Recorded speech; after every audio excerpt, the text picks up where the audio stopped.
Pemirsa, terima kasih Anda masih menyaksikan Kabar Pagi. 13 orang meninggal dunia imbas pemusnahan amunisi tidak layak pakai di Kabupaten Garut, Jawa Barat. Pasca ledakan dahsyat tersebut, aparat gabungan melakukan sterilisasi dan melarang warga sipil mendekati lokasi ledakan. Formalin TRS Guntur.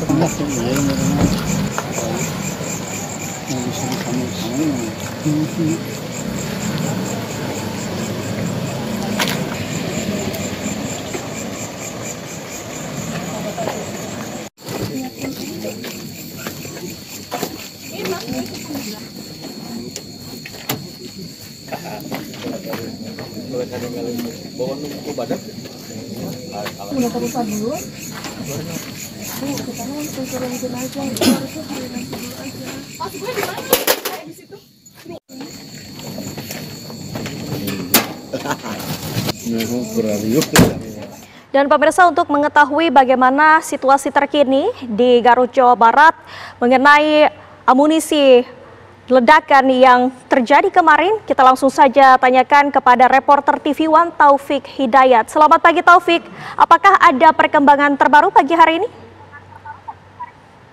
Baik, bisa saya sampaikan Sekar dan pemirsa di rumah untuk informasi terbaru terkait ledakan amunisi kadaluarsa yang terjadi di tempat pemusnahan amunisi kadaluarsa di Kecamatan Cibalong, yaitu tim medis terutama tim forensik dari Biddokes Polda Jabar diperbantukan untuk melakukan proses identifikasi dan pencocokan ke-13 jenazah yang saat ini informasinya masih berada di kamar jenazah Rumah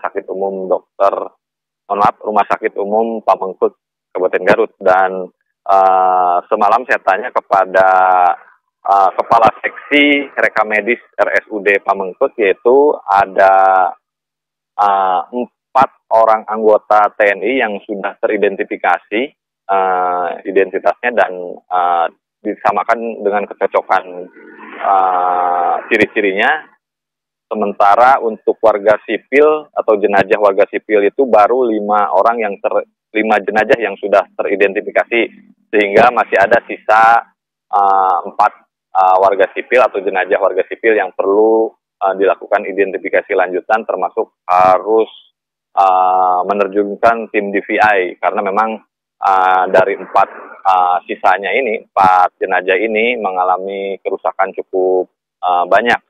Dan kabarnya juga pagi ini akan ada penyerahan jenazah, terutama yang sudah teridentifikasi, yaitu 4 orang anggota TNI atau 4 jenazah anggota TNI, dan akan diserahkan ke pihak terkait guna dilakukan proses lebih lanjut.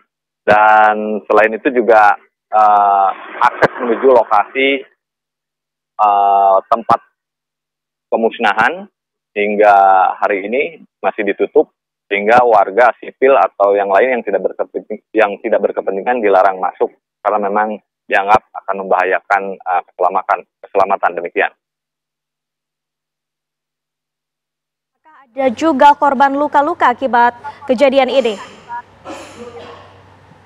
Untuk korban luka, tidak dilaporkan ada korban luka karena memang lokasi pemusnahan amunisi kadaluarsa ini jauh dari pemukiman warga. Untuk korban yang meninggal ini, yaitu yang 9 warga sipil dan 4 personil TNI ini merupakan petugas yang melakukan pemusnahan amunisi yang sudah tidak terpakai. Nah, untuk 9 warga sipil ini dipekerjakan oleh aparat seperti biasanya karena pemusnahan ini kerap dilakukan tiap tahun, sehingga untuk warga sekitar yang memang pemukimannya jauh sudah dianggap biasa. Namun untuk hari kemarin, tepatnya di hari Senin 12 Mei 2025, ledakan yang terjadi, ada 2 ledakan yang terjadi itu memang volumenya tidak dianggap wajar karena memang sangat besar. Demikian.